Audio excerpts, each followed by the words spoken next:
Everyone. सो हमारा next lecture है energy stored in a capacitor, right. तो कैपेसिटर चार्ज स्टोर करता है, हमको कैसे पता एनर्जी स्टोर करता है? मैंने आपको एक वीडियो दिखाया था, एक चार्ज्ड कैपेसिटर को अगर आप बल्ब के अक्रॉस लगा देंगे तो वो बल्ब क्या करेगा, ग्लो करेगा। मतलब आपको एक अगर याद होगा तो मैंने आपको एक वीडियो दिखाया था, एक कैपेसिटर है, कैपेसिटर को आपने एक बैटरी के अक्रॉस में लगाया V, इसका कैपेसिटेंस C। जैसे ही लगाया बैटरी से चार्ज फ्लो होगा और Q कितना फ्लो होगा, CV इधर फ्लो होगा। तो इधर आपके पास Q चार्ज इसमें स्टोर हो गया कैपेसिटर में, राइट। अब इसी कैपेसिटर को हमको कैसे पता चलेगा इसने एनर्जी स्टोर किया है?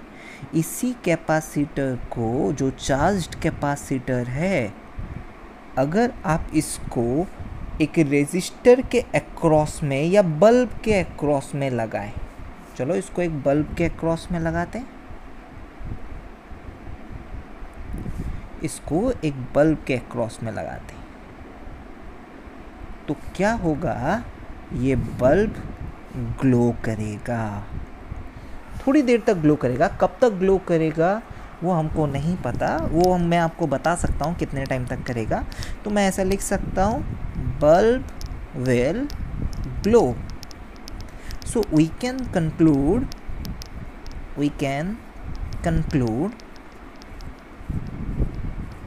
Capacitor stores energy. अब देखो, बिना एनर्जी के कुछ तो होने वाला नहीं है, बिकॉज बल्ब ग्लो कर रहा है, मतलब सर्टन एनर्जी इज स्टोर्ड जो कि बल्ब में यूज़ आ रहा है। अब आप कैपेसिटर लगाएंगे, बल्ब ग्लो करेगा, ऐसा मैंने आपको वीडियो दिखाया है, राइट। एक कैपेसिटर, आपके पास चार्ज्ड कैपेसिटर है और उसके बाद आपके पास बल्ब ग्लो कर रहा है। आप देख लो, मैं आपको वीडियो फिर से दिखाता हूँ। सो इस वीडियो में हम लोग देखेंगे कि यहाँ पर जैसे ही इसने कनेक्ट किया है बैटरी को, कैपेसिटर चार्ज हो गया। जैसे कैपेसिटर चार्ज हो गया, current will not flow. Once the capacitor is charge, current will not flow. वो एक ओपन सर्किट हो जाता है, उधर से और करंट फ्लो नहीं होता है। तो जैसे ही करंट फ्लो नहीं होता है, आप वहाँ पर क्या देखेंगे, कैपेसिटर आपके पास फुली चार्ज हो गया। जब आप यहाँ पर कैपेसिटर को वापस से किसके साथ लगाएंगे, बल्ब के साथ ज्वाइन करेंगे। इधर ये कैपेसिटर का ये जो कनेक्शन है, ये वाला कनेक्शन, जब आप किसके साथ ज्वाइन करेंगे, बल्ब के साथ ज्वाइन करेंगे, सी बल्ब भी क्या किया, ग्लो किया। कैपेसिटर डिस्चार्ज हुआ और जैसे कैपेसिटर पूरा डिस्चार्ज हो गया, बल्ब का ग्लोइंग भी क्या हो गया, ख़त्म हो गया, right. So now we can conclude capacitor stores energy. अब point is that कितनी एनर्जी एक कैपेसिटर स्टोर करता है। Let's see, आपको ये वाला पार्ट निकाल के देखते हैं, कैपेसिटर कितनी एनर्जी स्टोर कर सकता है। तो for example there is a capacitor plate जिसका area of cross section A है, एंड जिस दो कैपेसिटर प्लेट्स है, इसका area of cross section A, and इन दोनों प्लेट्स के बीच का डिस्टेंस इज D।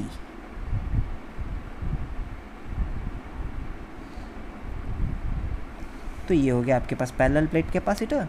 इसको हम लोग एक बैटरी जिसका वोल्टेज V से स्टोर है। So maximum charge stored is maximum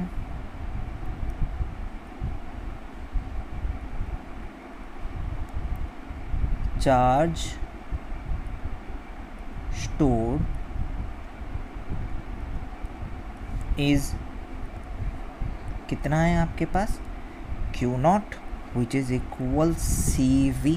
ये मैक्सिमम चार्ज है। उसके बाद तो ये जो आपके पास CV है, ये क्या है, मैक्सिमम। इससे ज़्यादा तो इस पोटेंशियल पे स्टोर नहीं हो सकता। आपको बताया, पोटेंशियल बढ़ाएंगे चार्ज ज़्यादा स्टोर होगा। अगर आपको वो बाल्टी वाला एग्जांपल याद है, वही है, हाइट बढ़ाएंगे ज़्यादा वाटर या लिक्विड स्टोर होगा। सिमिलरली पोटेंशियल बढ़ाएंगे, ज़्यादा चार्ज स्टोर होगा। तो Q0 इक्वल्स CV, राइट। तो मैक्सिमम चार्ज Q0 स्टोर हो सकता है। नाउ लेट आपके पास इधर अभी एनर्जी हम लोग निकाल रहे हैं, अभी यहाँ से चार्ज जा रहा है और अभी यह वाला प्लेट आपके पास पॉजिटिव प्लेट है, इधर क्यू चार्ज है और इधर अभी माइनस क्यू चार्ज है। अभी क्यू नॉट पहुँचा नहीं है, ये इन द मिड वे है, right. Now I want to know कि जब यहाँ से आपके पास एक D Q charge, next charge जो इसके ऊपर जाएगा, क्योंकि अभी इसके ऊपर रेजिस्टेंस भी लगेगा, फ़िलहाल इसके ऊपर अभी रेजिस्टेंस भी लगेगा, इसके ऊपर एक फोर्स भी आएगा, वो उसको रिपेल भी करेगा, क्योंकि डी क्यू चार्ज आएगा तो वर्क डन कितना होगा। अभी फ़िलहाल के लिए इसका potential, now right now when capacitor is charged to C to Q, its potential V नहीं है, उससे कम है, potential is V dash which is Q by C, क्योंकि आपके पास मैक्सिमम पोटेंशियल क्या होगा, V ही होगा। कैपेसिटर जब चार्ज हो जाता है तो उसका पोटेंशियल किसके साथ बराबर हो जाता है, बैटरी के साथ बराबर हो सकता है। अभी कैपेसिटर फुली चार्ज नहीं है, देखो कैपेसिटर के पास चार्ज अभी Q है which is less then Q not.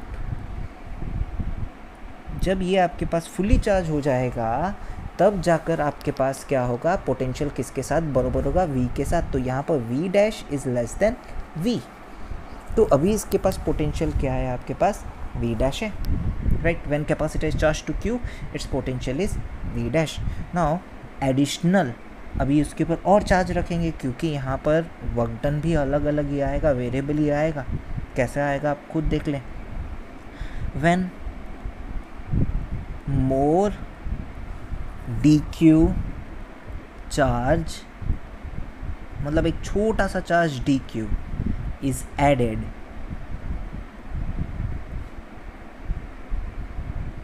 work done in adding charge is given by, अब देखो बैटरी वर्क डन कर रहा है, यहाँ पर कितना वर्क हुआ ध्यान से देखो कैसे। जब यहाँ पर अभी ऑलरेडी Q चार्ज आ गया है, आप इसको और क्या देना चाहते हैं, DQ चार्ज देना चाहते हैं, DQ चार्ज, और वो उसके ऊपर जाएगा बिकॉज मैं आपको डायग्राम दिखाया था, चार्ज उसके ऊपर क्यों जाएगा, because force applied by the battery starting में is greater than force applied by the capacitor. ये आपको और एक बार दिखाता हूँ, देखिएगा। Now see the video. इस वीडियो में आपके पास जो फोर्स है यहाँ पर जो इधर लगेगा, बैटरी यहाँ पर क्या करेगा, फोर्स लगाएगा C, यहाँ पर बैटरी ये रहा फोर्स लगा रहा है।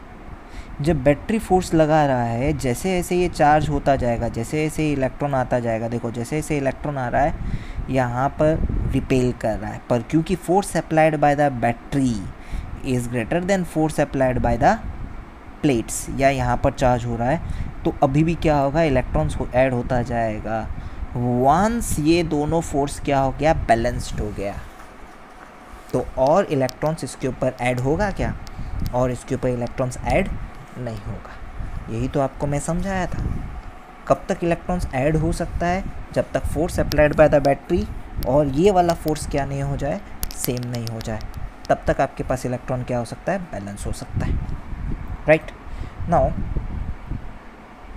Now same is the situation.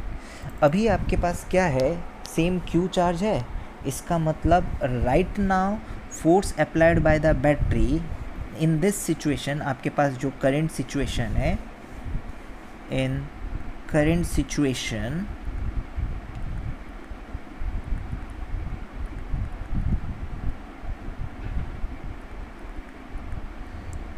pushing force of battery is greater than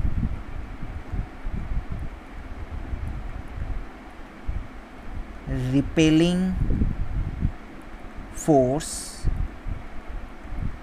of charge Q on dq। अच्छा, अब क्या है, dq जो चार्ज है, यहाँ पर जो चार्ज dq है, dq को यहाँ पर बैटरी पुश कर रहा है, बैटरी इस साइड में पुश कर रहा है, ये फोर्स बाय बैटरी, और ये प्लस q रिपेल कर रहा है, फोर्स बाय q। तो आपके पास क्या हुआ, क्योंकि बैटरी का फोर्स आपको दिखाई दे रहा है ज़्यादा है, तो ये इधर जाएगा। अब ये इधर जाएगा तो यहाँ पर रिपेलिंग की वजह से यहाँ पर एक वर्क डन भी हो रहा है। When more dq charge is added, work done in adding charge is given by, work done आपके पास, वर्क डन इधर जो अगेंस्ट में वर्क डन हो रहा है, see work done by force q। हम कौन सा वर्क डन लिख रहे हैं, बैटरी का वर्क डन नहीं लिख रहे हैं, यहाँ पर वर्क डन बाय q या work done by capacitor.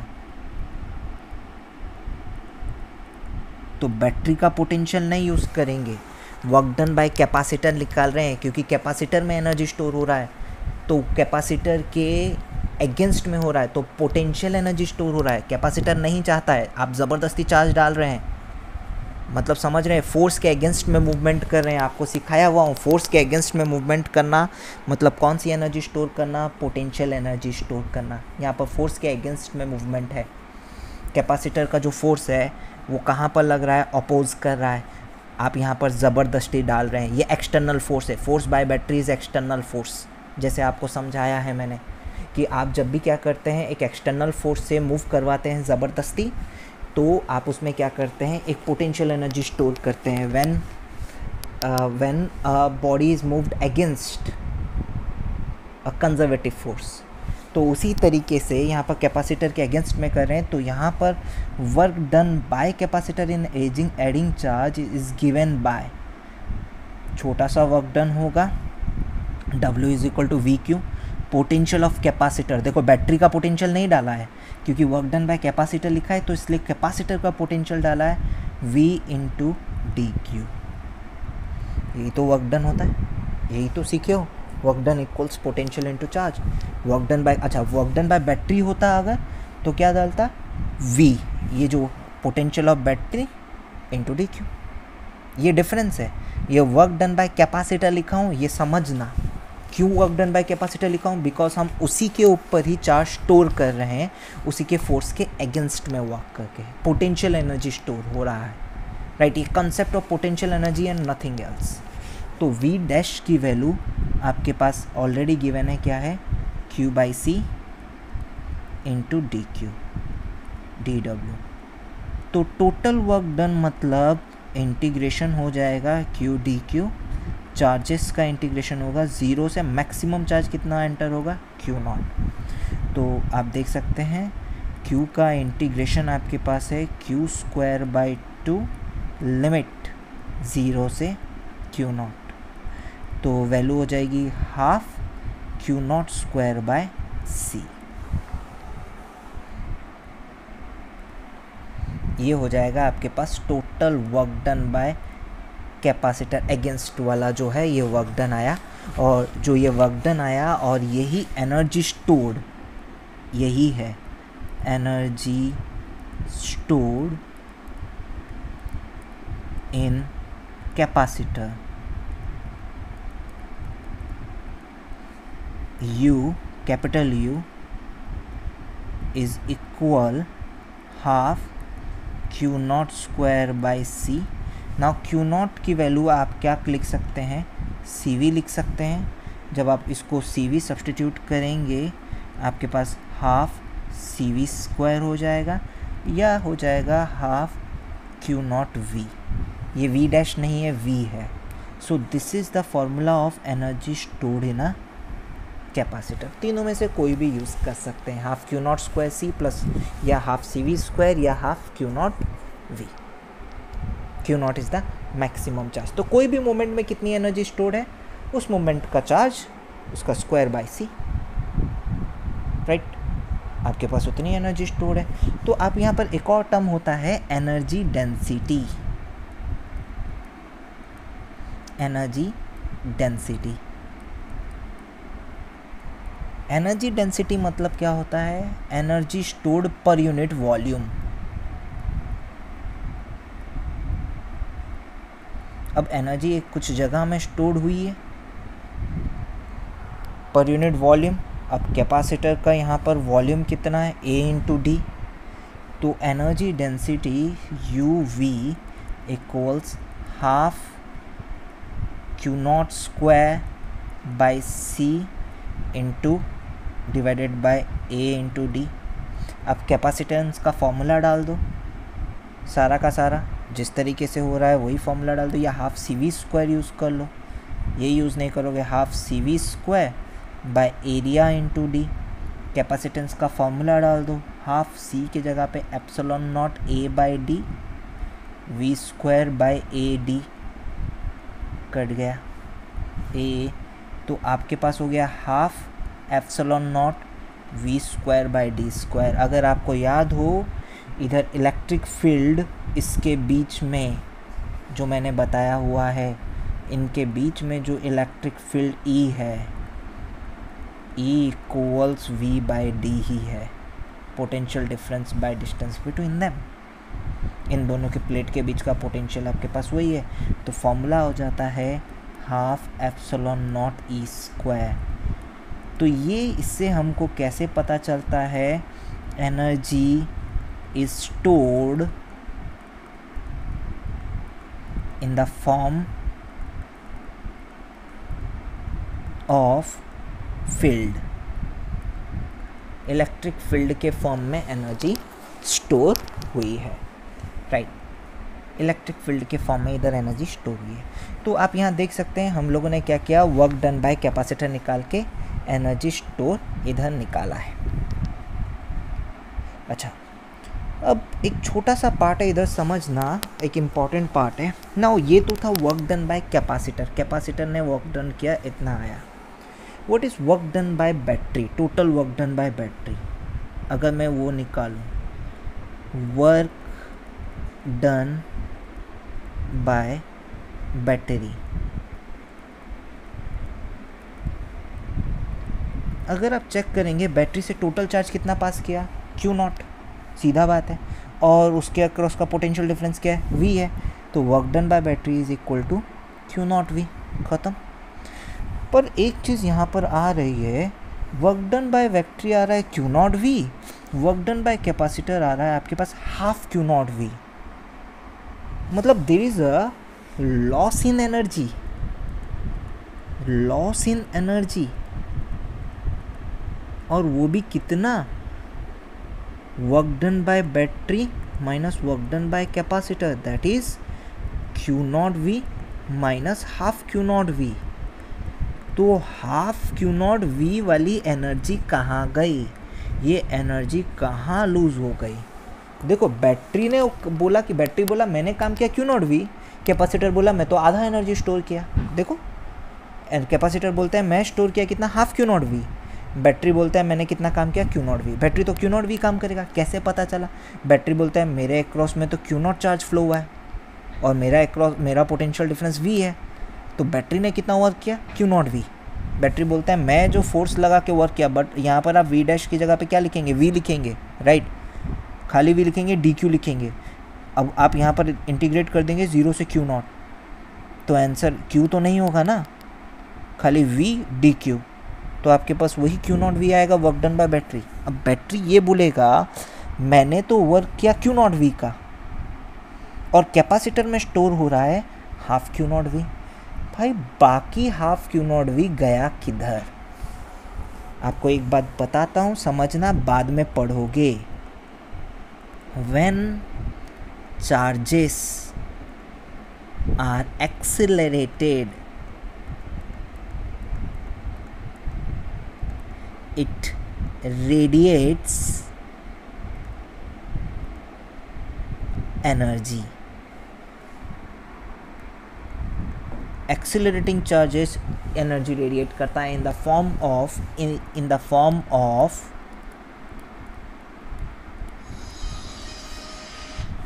electromagnetic waves.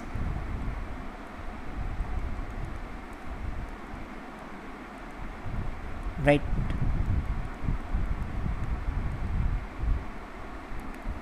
तो ये बात इसी फॉर्म में एनर्जी लूज़ हो जाती है। सो जैसे कि हम लोग देख चुके हैं किस तरीके से हम लोगों ने एनर्जी लॉस निकाला, उसके बाद हम देखेंगे this redistribution of charges and loss of energy. हम लोगों ने एनर्जी निकाला था, अभी लॉस ऑफ एनर्जी क्या है वो मैंने आपको समझा दिया है। अभी ये रीडिस्ट्रीब्यूशन वाला ऑफ चार्ज क्या है, ये वाला सवाल मैंने आपको बताया था। रीडिस्ट्रीब्यूशन वाला सवाल एक क्वेश्चन था, हम लोग वो क्वेश्चन देखेंगे कौन सा क्वेश्चन था। नाउ रीडिस्ट्रीब्यूशन ऑफ चार्ज वाला जो आपके पास चीज़ हम पढ़ने वाले हैं वो एग्जैक्टली इसी क्वेश्चन के जैसे है जो मैंने आपको बताया। 2 capacitor of capacitance 3 microfarad and 6 microfarad are charge to potentials 2 volt and 5 volt respectively. These two charged capacitors are connected in series. Find the potential across each of these two capacitors now. तो ये वाला part मैंने आपको जो पढ़ाया था ये वही है रीडिस्ट्रीब्यूशन ऑफ चार्जेस। वही मैं आपको यहाँ पर तो क्वेश्चन के द्वारा करवाए थे, वहाँ पर मैं आपको पूरा टॉपिक बताता हूँ। Let's see no. सो आपके पास यहाँ पर एक कैपेसिटर है C1 जिसका कैपेसिटेंस है, इसको हमने चार्ज किया विथ ए बैटरी जिसका पोटेंशियल है V1। सिमिलरली एक और कैपेसिटर है C2, इसको हमने चार्ज किया विथ ए बैटरी जिसका पोटेंशियल है V2, राइट। तो यहाँ पर आपके पास चार्ज इसमें कितना आया, Q1 इक्वल्स C1 V1, इधर चार्ज कितना आया Q2 equals C2 V2। Now redistribution of charge का मतलब मैं क्या करूँगा, ये C1 और C2 को सीरीज़ में लगा दूँगा एक दूसरे के अक्रॉस। और आपको समझ में आ गया है अभी इसमें चार्ज इनिशियल, ये इनिशियल ही है, इनिशियल सिचुएशन। इनिशियल सिचुएशन में आपके पास क्या है, यहाँ पर चार्ज Q1, यहाँ चार्ज Q2, इसके अक्रॉस का पोटेंशियल V1, इसके अक्रॉस का पोटेंशियल V2, ऐसा है ये इनिशियल। नाउ स्टेबलाइज्ड या इक्विलिब्रियम सिचुएशन, फाइनली जब चार्ज रीडिस्ट्रीब्यूट हो जाएंगे तब सिचुएशन कैसे होगी, ये वापस से वही C1 है, ये वापस से वही C2 है। Situation is like this. Final situation में आपके पास इसका पोटेंशियल V और इसका पोटेंशियल भी क्या हो जाएगा V। यहाँ पर चार्जेस Q1 डैश एंड ये Q2 डैश रीडिस्ट्रीब्यूट हो गए चार्ज। ये हो गया आपके पास फाइनल सिचुएशन, या मैं ऐसा बोलूँ इक्विलिब्रियम सिचुएशन। और इक्विलिब्रियम का मतलब होता है there is no further transfer of charge, charge transfer और नहीं होगा, बस ये है, ये आपके पास टोटल स्टोरी है, राइट। अब मुझे निकालना है फाइनल सिचुएशन में चार्जेस क्या क्या होंगे। ये ऑलरेडी निकालना सिखा दिया है। 2 इक्वेशन बनेगी बच्चों। पहली इक्वेशन कंजर्वेशन ऑफ चार्ज की, that is Q1 plus Q2 because additional charge आएगा नहीं, equals Q1 dash plus Q2 dash. ये हो गया आपके पास क्या, कंजर्वेशन ऑफ चार्ज। और दूसरी सिचुएशन आपके पास बनेगी पोटेंशियल इक्वल होने की, मतलब C1 के अक्रॉस में भी जितना पोटेंशियल है C2 के अक्रॉस में भी इतना potential, that is Q1 dash by C1 equals Q2 dash by C2। ये हो गई आपके पास सिचुएशन। तो यहाँ से आप चार्ज डिस्ट्रीब्यूशन तो निकाल ही लेंगे कि Q1 डैश क्या है, Q2 डैश क्या है, तो वो आप निकाल लो। Q1 dash equal C1 by C2 into Q2 dash. ये बन गई इक्वेशन 2, ये हो गई equation 1। Putting the value of Q1 dash, putting value of Q1 dash in equation 1, क्या आएगा, Q1 plus Q2, Q1 dash की जगह पे हम क्या लिखेंगे, C1 by C2 into Q2 dash plus Q2 dash, right. तो आपके पास यहाँ पर Q2 डैश की वैल्यू क्या हो गई है, देख लो, Q2 dash equals Q1 plus Q2 into C2 divided by C1 plus C2। Similarly आपके पास Q1 डैश की वैल्यू क्या हो जाएगी, सब्सटीट्यूट कर दो, Q1 plus Q2 into C1 divided by C1 plus C2, ख़त्म। ये हो गया आपके पास चार्ज डिस्ट्रीब्यूशन दोनों कैपेसिटर में। अभी मुझे निकालना है loss of energy, initial energy of the system, final energy of the system, मतलब initial energy stored in both capacitors। देखो कितना है initial energy stored, initial equals half C1 V1 square plus half C2 V2 square, ये initial energy stored है। अच्छा, final हम लोग कैसे निकालेंगे, फाइनल पोटेंशियल तो निकाल ही सकते हैं, बिकॉज Q1 आ गया, Q1 डैश आ गया, Q2 डैश आ गया, तो फाइनल पोटेंशियल V यहाँ से निकल सकता है, V equals Q1 dash by C1, that is Q1 plus Q2 divided by C1 plus C2। देख लो, या आप जिससे भी करो आंसर यही आएगा, फाइनल पोटेंशियल। नाउ ये तो हो गया initial energy stored in both the capacitor. Now finally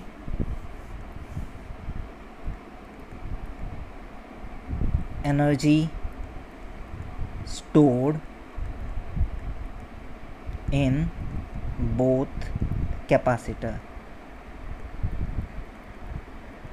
देखो ई फाइनल आपके पास कितना आ रहा है, half C1 V square plus half C2 V square, that is half C1 plus C2 V square, which is half C1 plus C2 V square क्या है आपके पास, Q1 plus Q2 divided by C1 plus C2, इसका भी whole square, इसका भी whole square, तो ये वाला पार्ट आपके पास एक कैंसल आउट हो गया। तो फाइनल एनर्जी आपके पास बनती है हाफ Q1 प्लस Q2 का whole square divided by C1 plus C2। अच्छा, अब एक चीज़ है, हमारे पास इक्वेशन V1 और V2 के टर्म्स में, तो Q1 और Q2 को भी मैं V1 और V2 के टर्म्स में लिख लेता हूँ।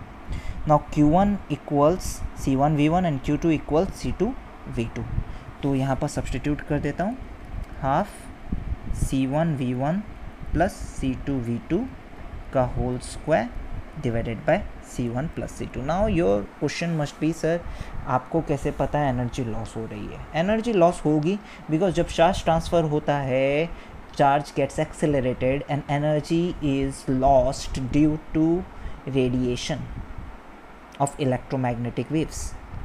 वो तो एनर्जी, कोई भी चार्ज पार्टिकल एक्सेलरेट होता है तो इलेक्ट्रोमैग्नेटिक वेव रेडिएट करता है, any charge particle when accelerated, तो एनर्जी लॉस होगी, मेरे को पता है।